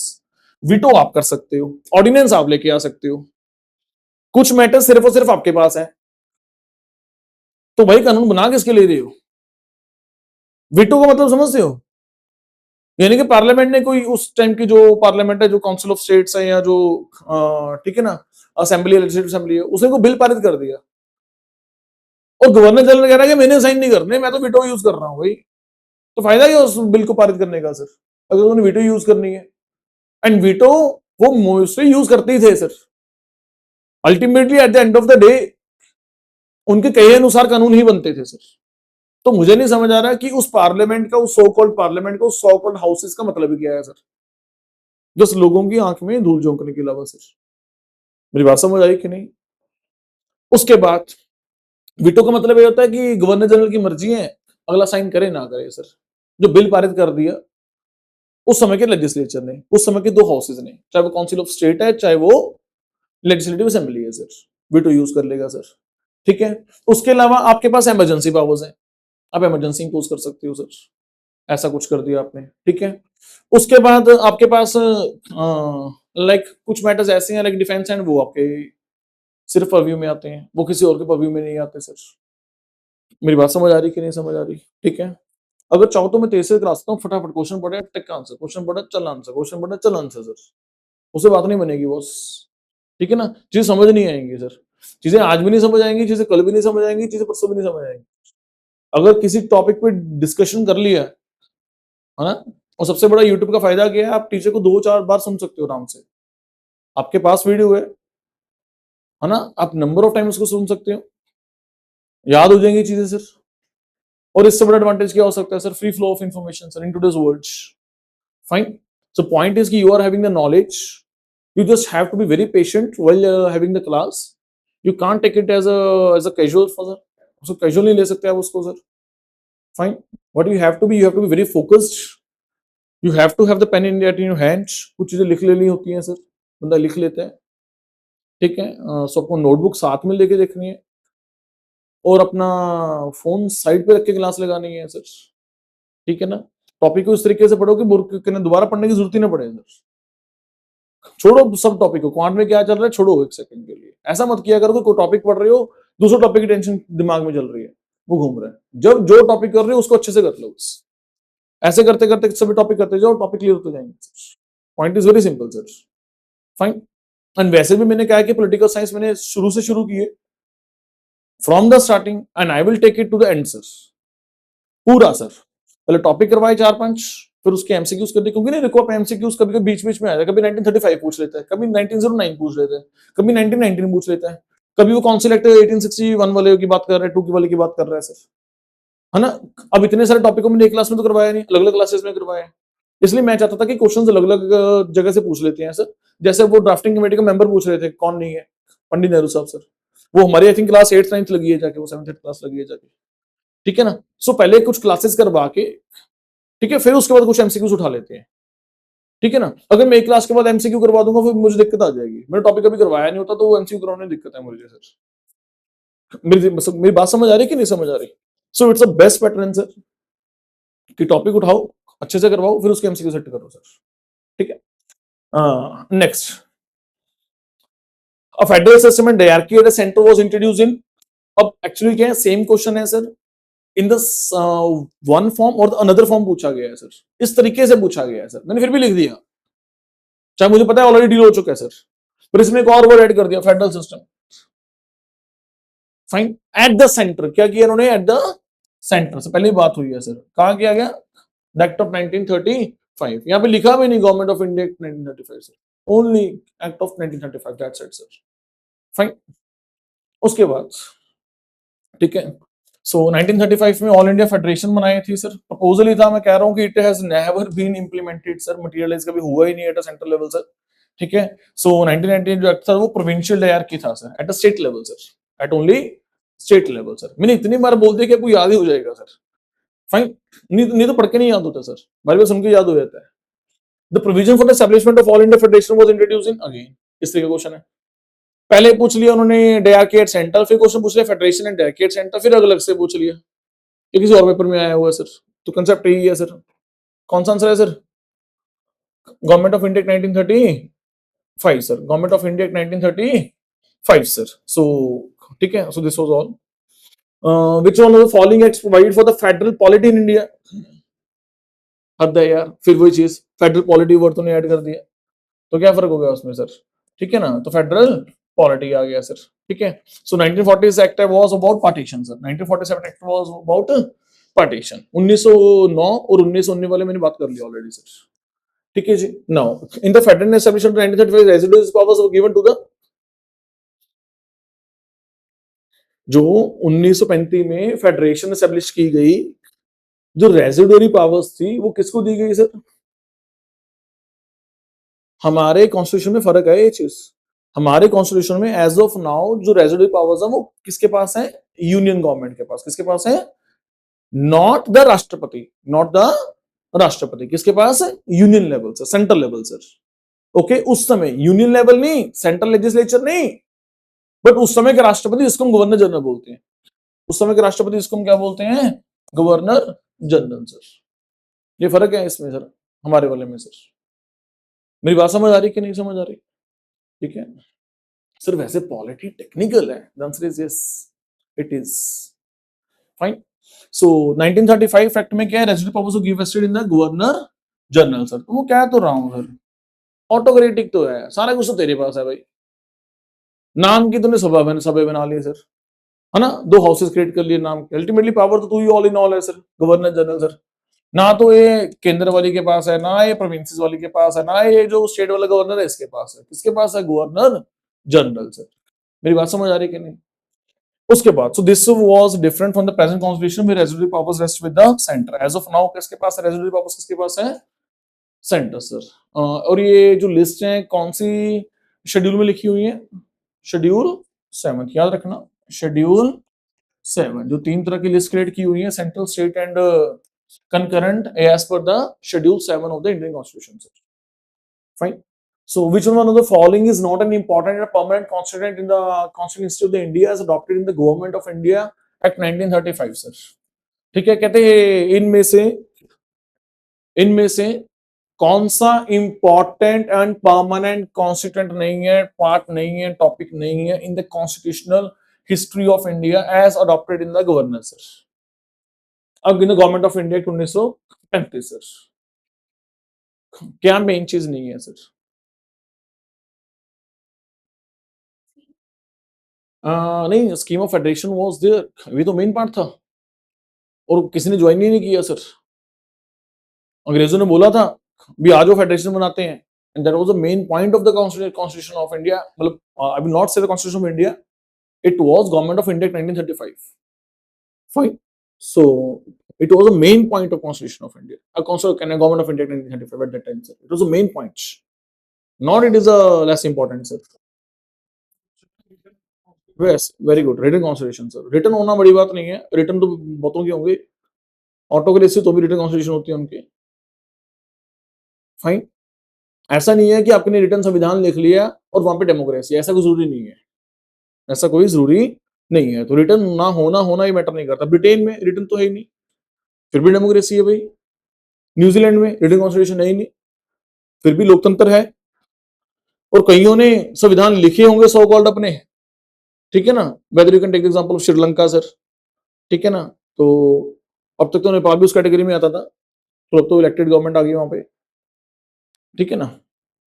So point number A sir, though 1935 act did not provide a single written constitution for the whole country sir, actually it was not a constitution at all, it was act, it was an act sir.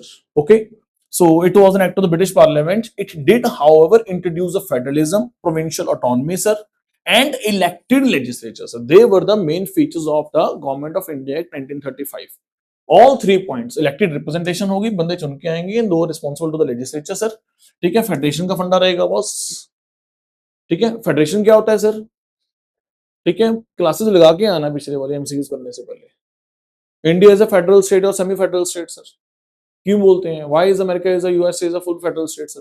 That means जो states हैं they are much more powerful sir, ठीक है। अगर बात करें semi federal की sir, so they are not that much powerful sir in Indian perspective. बाकी detail में हमने पिछले क्लासेस में बताया, वो वहां जाकर आराम से क्लासेस लगाना सर, ठीक है। पूछो पूछो कुछ पूछना है।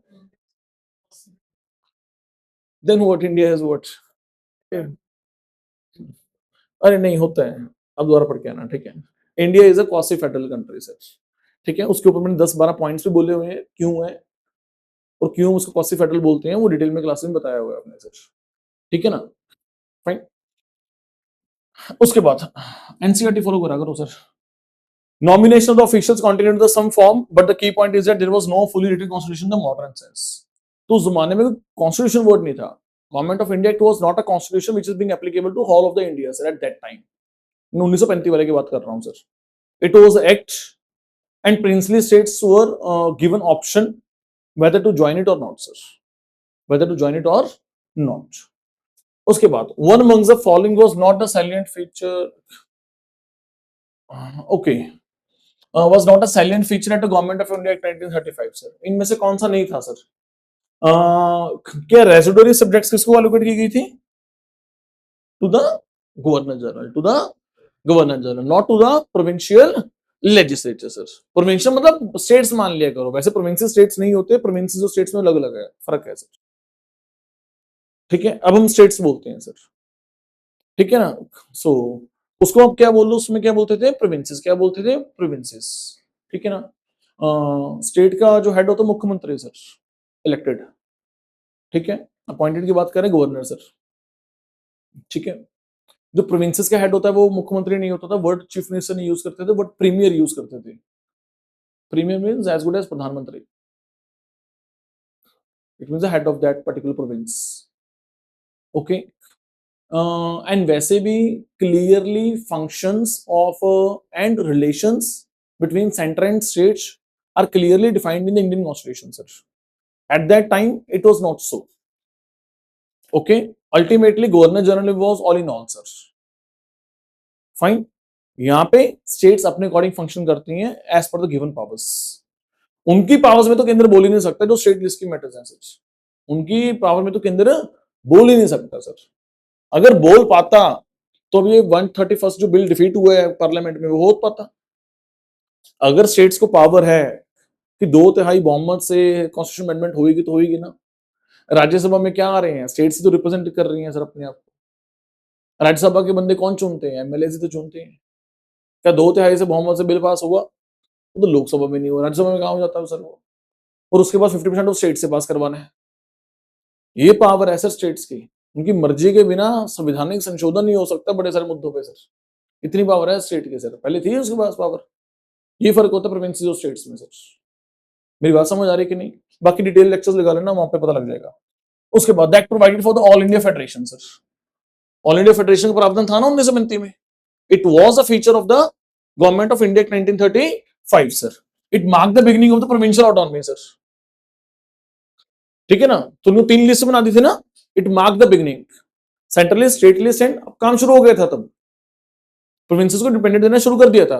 Central list, state list, concurrent list, 3 list बना दी थी उस टाइम सर। शुरू हो गया था काम sir. It abolished hierarchy at a provincial level and introduced eight a central level sir. मेरी बात समझ आ रही है कि नहीं समझ आ रही? अब एज ऑफ नाउ अब हमारे इंडिया में जो लाइक ठीक है डायरार्की है, यानी कि ट्रांसफर ऑफ पावर्स अब भी केंद्र लेवल पे ही है। बस वही एक संविधान में मेरे लिखा हुआ है कि केंद्र की ये पावर है, स्टेट की ये है ना। ऐसा कुछ स्टेट लेवल पे ऐसा कुछ अलग तो है नहीं, कुछ कोई पैरेलल कोई स्ट्रक्चर तो रन करता नहीं है। बस एक तरह की गवर्नमेंट ही चलती है, दैट्स इट। फाइन, उसके बाद नाउ ठीक है। So the answer is residuary subjects were allocated to the provincial legislature. This was not the feature of the government of India 1935. Actually, it has been allocated to the Governor General of India at that time, sir. मेरी बात समझ आ रही है कि नहीं समझ आ रही? Are you getting my point or not? Are you getting my point or not? Now, residuary subjects under the 1935 Act were given to the Governor General, not to the provincial legislature. All other features were the part of the Act. All other features were part of the Act, sir. Why is the government of India 1935 so important, sir? 1935 वाला कानून इतना important क्यों है boss? Why? It is the main source of constitution of India. कह रहे 70% जो आज का संविधान है वो कहां से बोरोड एंड कॉपीड है? 1935 वाले कानून से sir. Fine, so it is a main source of constitution. It give the Indian independence? No way at all sir. It invests the partition of India? ऐसा कुछ बात नहीं है sir. It abolish the native states? ऐसा कुछ नहीं है sir. Fine, so a very large part of Indian constitution, federal scheme, division of powers, provincial autonomy, emergency provision, etc. ठीक है, a large part of India constitution was taken from directly from the government of India in 1935. It did not grant any independence, nor did it abolish the princely states or envisage the partition, sir. मेरी बात समझ आ रही है कि नहीं समझ आ रही?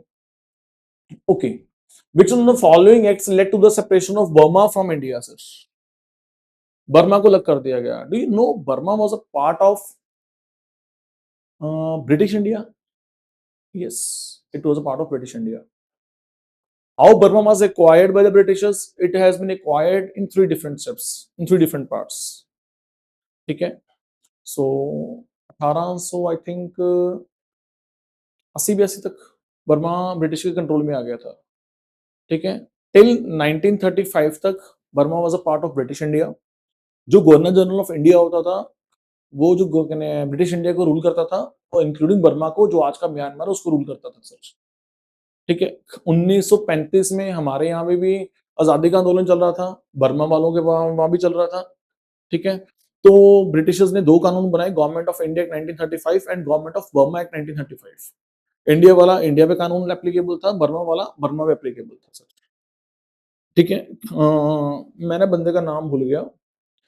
वहां पे उनको ना एक इंटरिम प्रधानमंत्री बनाया था, जो आज की वो नहीं है ओंग सैन सुई, जो आजकल जो पहले म्यांमार की प्रीमियर भी रही है, हेड भी रही है, जिसको जेल में रखा गया काफी सालों से।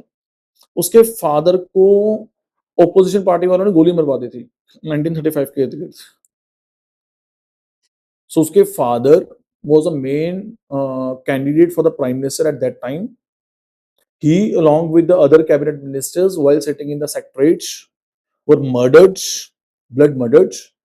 बंदे हायर किए, गुंडे हायर किए, ओपोजिशन वालों ने अंदर भेजे, प्रधानमंत्री उड़ा दिया, उसके 6 मिनिस्टर्स उड़ा दिए sir. At that time he was something 32 years old. Okay, उसी की बेटी हेड है ना म्यांमार की, वही जेल में रहती है ना। अब तो खैर मिलिट्री रूल है, ठीक है। बर्मा में इतना लाइक नफरत थी अंग्रेजों के खिलाफ, करते करते बर्मा में भी बहुत वो चल रहा था, करते करते वो जापान के कंट्रोल में आ गया। आपको पता होगा बर्मा में काफी एक्टिव रहे हैं हमारे सुभाष चंद्र बोस साहब, ठीक है, अगर आपने कुछ फिल्में देखी हैं, ठीक है। सुभाष चंद्र बोस ने जाके इंडियन नेशनल आर्मी बनाई थी with help of the Japan sir, ठीक है। वो जो ट्रेनिंग वगैरह सब चल रही थी वो बर्मा के जंगलों में चल रही थी एंड ऑल दैट, ठीक है। एंड दूसरी बात, ब्रिटिशर्स को ये मंजूर नहीं था कि आप जापान की तरफ चले गए, ठीक है। तो बर्मा बहुत पैसा sir. Ultimately I think we have got independence in 1947 and Burma got independence in 1948, 1948 sir. And India did join the commonwealth group, but Burma ने आज तक कभी कॉमनवेल्थ ग्रुप नहीं ज्वाइन किया सर। कॉमनवेल्थ नेशंस ग्रुप क्या है? It is a group made by the that UK, that means England sir, Britain, ठीक है। हल्का स्लाइटली फर्क है। सो वो जो चलाता है, उसका नुकसान क्या है सर? 1950, 60, 70, 80, 90 तक की जो राजनीति है ना इंटरनेशनल लेवल पे, it was dominated by the UK and US and in some other angle USSR sir, but mainly USA and UK sir. अगर आप अपनी यूके से दोस्ती नहीं रख रहे, यानी कि आप यू आर आप अलग थलग पड़ जाओगे सर पूरे संसार में सर। कोई इंटरनेशनल एग्रीमेंट नहीं, कोई समझौता नहीं, कुछ नहीं, वास्ता नहीं एंड ऑल दैट। हम पार्ट रहे, उस पे हमारे फायदा क्या हो, थोड़ा बहुत क्या फायदा हुआ कि जैसे हमने कुछ भिलाई वाला प्लांट लगाया, ठीक है, हमने कुछ स्टील प्लांट्स लगाया, हमें टेक्नोलॉजी चाहिए थी, तो just because we are the part of that kitty group, so उसके रूल्स एंड रेगुलेशंस के अकॉर्डिंग हमें हेल्प मिल जाती थी सर, कुछ फंडिंग आ जाती थी सर। क्योंकि अब जैसे एशियान है, ग्रुप है, या सार्क है, या एससीओ समिट होता है, या G7 होता है, इनकी मीटिंग्स होती रहती हैं साल में, गेट टुगेदर होता है। तो गेट टुगेदर तो ऐसा तो होता नहीं कि सिंपल गेट टुगेदर, कुछ एग्रीमेंट साइन होगा ना, कुछ तो एक्सचेंज होगा ना। तो कॉमनवेल्थ में कुछ एक्सचेंज होता था, तो हमारे पास देने को है ही क्या था? हमें तो कुछ मिलना ही है, अगर मिलेगा, चाहे वो डिफेंस कोऑपरेशन है, चाहे टेक्नोलॉजिकल कोऑपरेशन है, स्पोर्ट है सर, वो हम सब में मिला। एंड बर्मा को आज तक नहीं मिला। इसलिए आप देख लो कि म्यांमार में आज तक कभी भी डेमोक्रेसी नहीं आ पाई, क्योंकि वो अलग थलग रहा है दुनिया से हमेशा सर। आज भी वहां पे वो डिफेंस है, जो आर्मी है, वही कंट्रोल करने की कोशिश करती है sir. So as of now भी म्यांमार के हालात बहुत खराब है sir, as of now, as of today sir, मई 2026 सर। फाइन, मतलब Myanmar is still struggling between the defence and the democracy sir. Fine, so 1935 में ये अलग किया गया था sir, Burma sir. Do you know एक और भी था, इस समय नाम भूल गया, यमन का एक पोर्ट था, यमन, यमन देख लो कहाँ हुआ। उसका पोर्ट भी, वो जो बंदरगाह थी, दैट वाज आई थिंक ए के ए से नाम था, that was also a part of British India sir. That means governor general was all in all for that British India, including उस समय का बर्मा, आज का म्यांमार, एक यमन का पोर्ट। यमन देख लो सऊदी अरब के पास, तो that was also part of that sir. Fine, so 1935 में ये भी लागू हो गया था, वो यमन का पोर्ट था ना, वो भी लागू हो गया था सर। बर्मा भी लागू हुआ सर, ब्रिटिश इंडिया की डेफिनेशन से सर, ठीक है। So government of India 1935 separated Burma from the British India and made it a separate colony sir, ठीक है। उसका गवर्नर जनरल लग लगा दिया अंग्रेजों ने सर। हमारा वाला तो लग था ही सर, अब अलग कर दिया सर। फाइन, क्योंकि बर्मा वाले चाहते थे कि हम इंडियन से लग गए, हमारी लग विशेषता एंड ऑल दैट, क्योंकि हिस्टोरिकली ऐसा ही था सर, ठीक है ना। सो द 1940 जो 7 वाला एक्ट है, वो तो पार्टीशन को डील करता है ना, इंडियन पाकिस्तान, बर्मा को डील थोड़ी करता है सर। ये तो है ही नहीं ऑप्शन में सर, बात ही खत्म हो गई सर, इनकी तो बात कर ही नहीं है सर, ये तो हमने ऑलरेडी बात कर ली कई बार। Now the next is the proposal for the framing constitution by an elected constituent assembly was made by was made by Simon Commission और government of India 1935 proposal for framing Indian constitution, ये तो 1930 तो बहुत पीछे है। Cripps mission है या British cabinet delegation sir? Answer is C, Cripps mission sir. So Cripps mission sir 1942, ठीक है, 1942 it was the first British proposal that explicitly promised and elected constituent assembly after the war sir. उन्होंने कहा था कि world war 2 के बाद हम constituent assembly बनवाएंगे थ्रू इलेक्शन सर। मेरी बात समझ आ रही है कि नहीं? ठीक है ना? कुछ आगे क्वेश्चंस करेंगे, नेक्स्ट क्लास में करेंगे, बहुत ही इंटरेस्टिंग क्वेश्चंस हैं सर। जो कॉन्स्टिट्यूंट असेंबली की इलेक्शन हुई है वो डायरेक्ट हुई है, इनडायरेक्ट हुई है सर? ठीक है, अब अगर डायरेक्ट हुई, अगर इनडायरेक्ट हुई है, वैसे इनडायरेक्ट हुई है फर्स्ट, तो किसने इलेक्ट किया है? प्रोविंशियल असेंबलीज ने। प्रोविंशियल असेंबलीज की कैसे इलेक्शन हुई है आपको पता है? जो एमएलए उस समय की, यानी प्रोविंशियल असेंबली के जो इलेक्टेड रिप्रेजेंटेटिव थे, वहां पे उस समय यूनिवर्सल फ्रेंचाइज ही नहीं था। जैसे अब क्या है, हर कोई बंदा वोट कर सकता है। उस समय की जो स्टेट थी ना, प्रोविंसेस थी, हर एक बंदा वोट नहीं कर सकता था, सिर्फ ऑन द बेसिस ऑफ जो बंदा पढ़ा लिखा था, जिसके पास पैसा था, पोजीशन था, वही वोट कर सकता था। ओनली सिर्फ 10-15% बंदों ने वोट किए। At that way legislative assemblies were created and they have elected that constituent assembly sir. Fine. So ऐसे बहुत सारे इंटरेस्टिंग फैक्ट्स हैं जो नेक्स्ट क्लास में करेंगे सर। ठीक है, सो अभी बस मैं एक क्वेश्चन फिनिश कर रहा हूँ, 25 तक करेंगे। तो cabinet mission 1946 later worked out the actual plan. ठीक है, तो प्रपोजल तो 1942 में आ गई थी, प्रपोजल तो 1942 में आ गई थी। जो कैबिनेट मिशन आया था 1946 में सर, जिसकी हमने क्लास में बात की थी सर, जो 3 मेंबर आए थे सर, वो मैं बोल नहीं रहा क्योंकि आगे क्वेश्चन आ रहे हैं, उसके नाम मैंने पूछने हैं उसमें। ठीक है, तो मैंने याद भी करवाए थे, हाँ, रटाए भी थे वो 3 नाम सर। ठीक है, तो उन्होंने इम्प्लीमेंटेशन पे जोर दिया था। प्रपोजल तो 1942 में आ गई थी क्रिप्स में सर। ठीक है, सो एज पर द, ये तो हमें बात की हुई है सर।